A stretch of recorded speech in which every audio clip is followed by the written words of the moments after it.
in the hockey league in Kenya, but she's also a new player, but she's done with school and she's participating in this thing.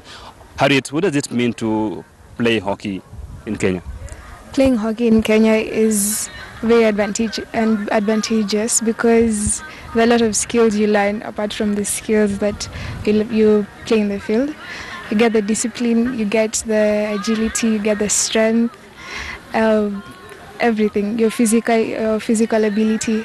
Yeah, so it's really enjoyable. I'm also joined by Coach Rose, who is also a coach in this game. She's going to tell us what it means for ladies to play five-a-side. Will it be like a feeder for the women Premier League teams, or will it be just like a five-a-side tournament that will be going on and on and on? Rose, yes. Tell us about this five-a-side and what do you think it's going to be? Will it be a feeder? Okay, just as you have said, it's going to be a feeder. A feeder to the juniors and the seniors. Yeah, because right now we have young girls just right from school. Most of them are 18, 19 years. And we are hoping that they are going to do all that they can.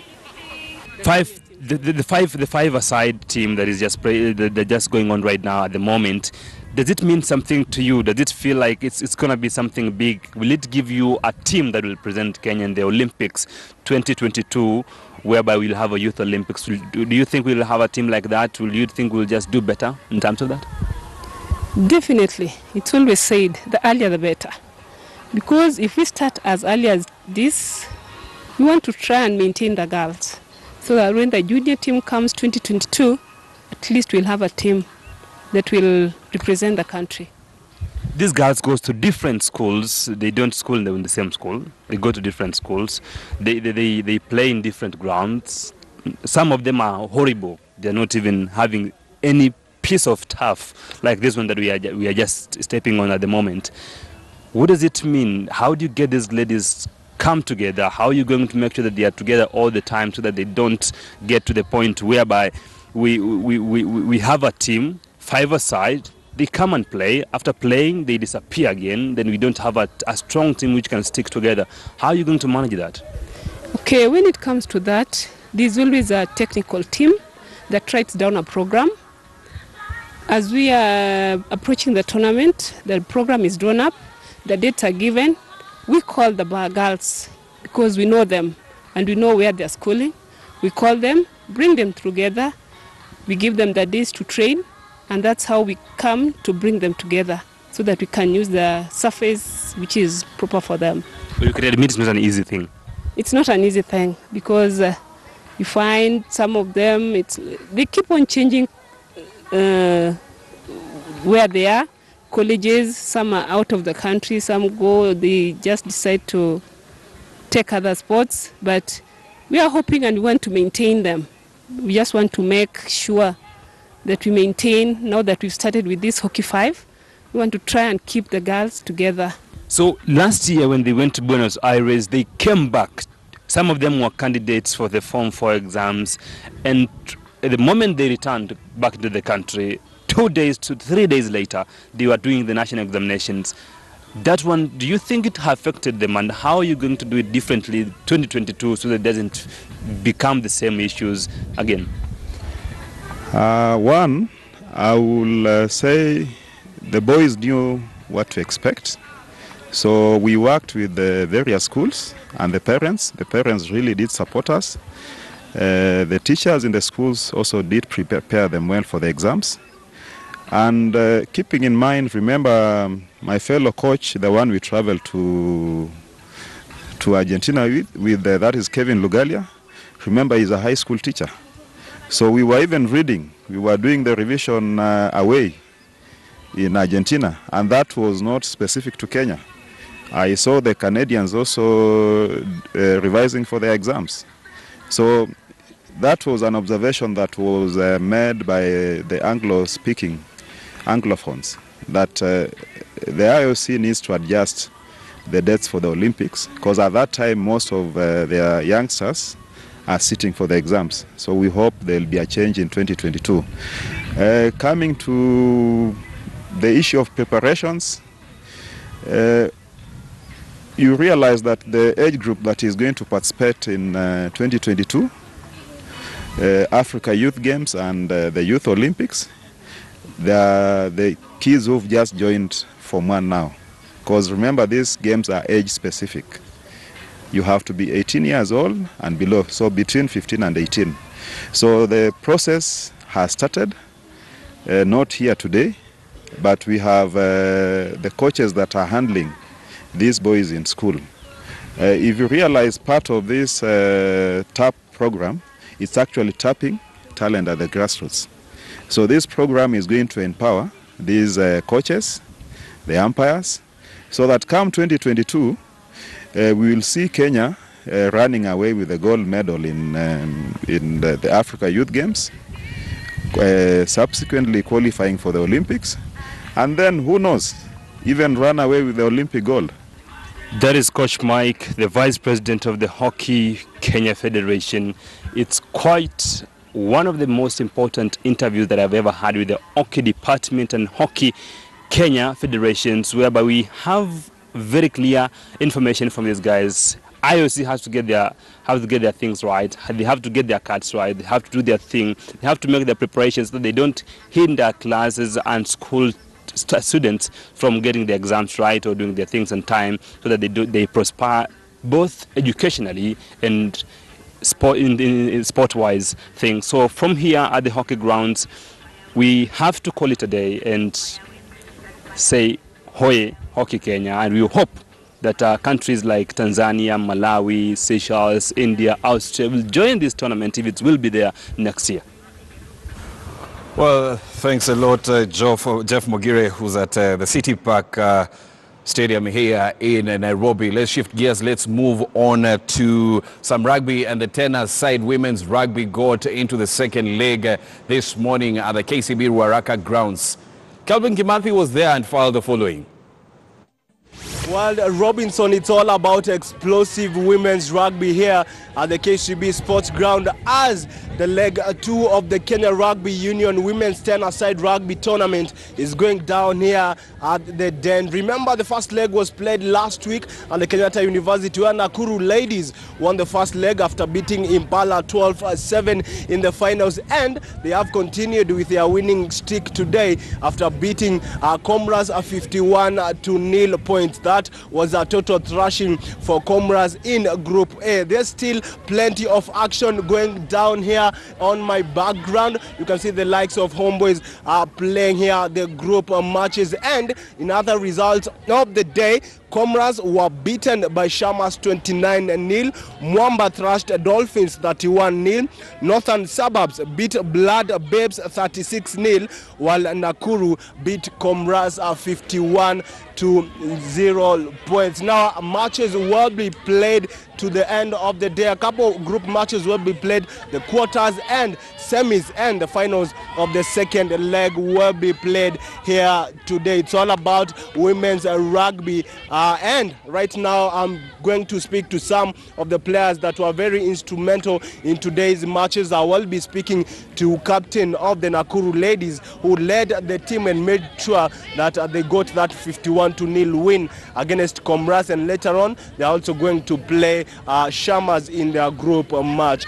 Captain, maybe you can start by telling us how did you find today's match against Comras? It seems as an easy match for you. What I would like to tell them about today's match is that today's match it has been good, since we have been training hard and have been working extra hard to win today's tournament. And what I would like to tell the other players is that winning is not about talent, but winning is about effort. Effort will push you towards your goals or what you want to aim. That's all. Looking at that match, you won 51-0. You completely dominated the match compared with also other matches last week. What do you think you guys are getting it right in terms of skills and techniques? Because again, Comras is not a bad team either, but you beat them 51-0 points. Yes, Comras is not a bad team. We have been training to push the ball wide and to run so that we can score as many tries as possible.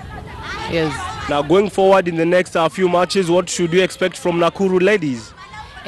what you should expect from us is that the next match we are going to win, and we are going to beat them harder, more than the first game that have been played. Now, coming to today's second leg, you are ranked the first team after winning last week the first leg. Does that give you pressure going forward that maybe you need to maintain that form and make sure that at least you finish at the top in every leg? No, as Nakuru, we don't have any pressure because we know we are going to win this tournament. Yes, that's all.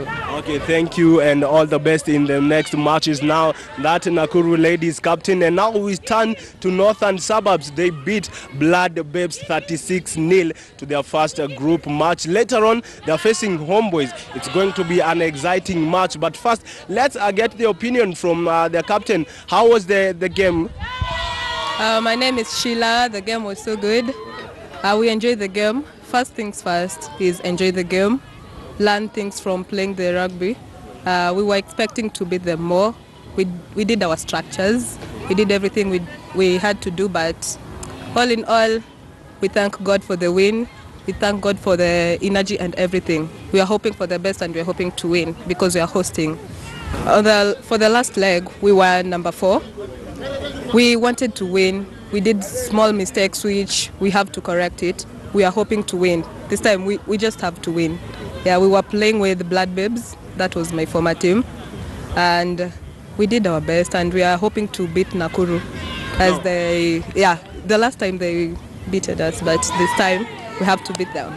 Now, next game in the group matches, you're facing Homeboys that is playing right now. You can see them on your background playing right there.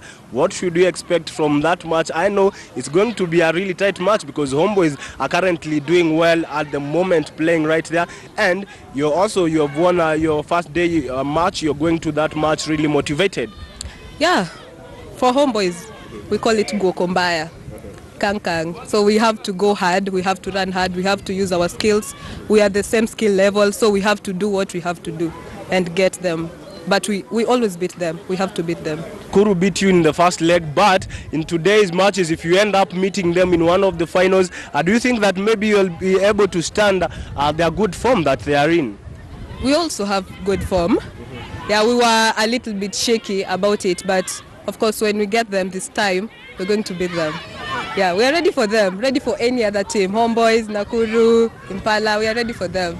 Okay, thanks and all the best, Sheila. Now that's Sheila, Northern Suburbs ladies rugby team captain, talking about the Kenya Rugby Union Women's Tennis Side tournament. It's the second leg and they are expecting that maybe they will be able to do better compared with the first leg. Remember, in the first leg they finished 4th and this time round they want to finish up there in the top 3, and she's optimistic that they can beat any team, even Nakuru, who are the top, without losing any game. Well, thanks a lot, Calvin Kimathi, who was at the Ruaraka grounds in Nairobi, where the second leg of the 10-a-side women's rugby was taking place. Let's go to some golf now. Nandi Bears, Peter Terrer emerged the overall winner in the first leg of the Standard Classic County Golf Tournament held at the Eldoret Club on Saturday. Terrer, playing off handicap 24, played 42 Stableford points to take the day, as Amos Butit, playing off handicap 22, played 39 Stableford points to become the men's winner. Likewise, Dr. Florence Murgo, playing off handicap 13, played 41 Stableford points to become the ladies' winner.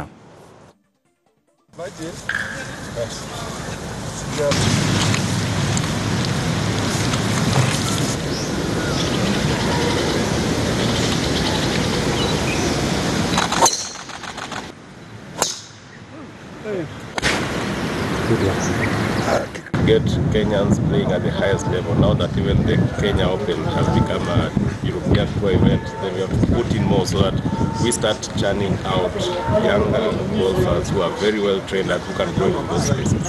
Golf should be improved if actually people can first demystify the fact that it's a rich man's game.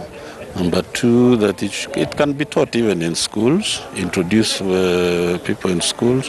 Most of us actually were introduced to golf when we were adults, maybe even middle age, which is not right. I think we should really start golf when we are younger. To some athletics now. Thange Primary School grounds in Kibwezi East, Makueni County was the battleground for the third edition of the Kenya Pipeline Company Cross Country. Musio Kimwe emerged the winner in the men's 10-kilometer races. Joseph Kilonzo was second, while Nicholas Mwendwa came in third. In the women's category, Catherine Mwendi emerged position 1 in the 10-kilometer race. Winners in the elite youth category